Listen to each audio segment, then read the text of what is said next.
Did the Emperor Constantine found the Catholic Church? A claim that you often encounter in the writings of certain anti-Catholics, particularly among fundamentalists, is the claim that the Emperor Constantine founded the Catholic Church.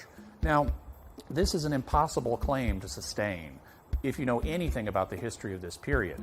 It's clear that when Constantine came around, the early 4th century, the early 300s, that there was already a Christian church in existence and that this church called itself the Catholic Church.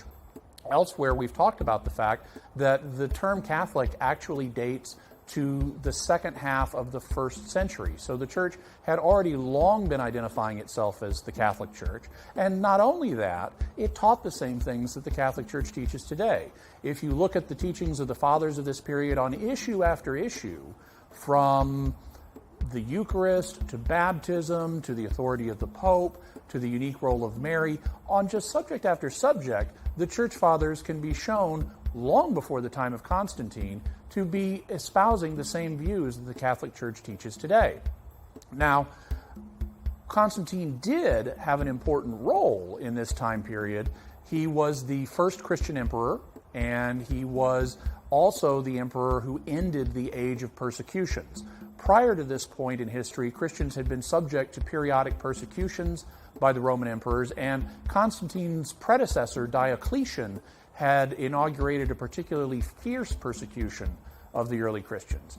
Constantine then became a Christian. He wasn't the best Christian by any means, but what he did do was announce the Edict of Toleration, also known as the Edict of Milan, the same place that St. Ambrose was later bishop of. According to the Edict of Milan, Christians were now a tolerated group. They were not going to be subject to persecutions, and consequently the church was able to blossom in an even greater way than it already had been blossoming. Some people have the idea that Constantine made Christianity or Catholicism the official religion of the empire. That's not true. Eventually, Catholicism did become the official religion of the state, but that's something that occurred later on. All Constantine did was announce toleration. That was something they were fortunate to have in their day, and it's something that Christians are fortunate to have in our day as well, when in so many parts of the world the church is again facing persecution.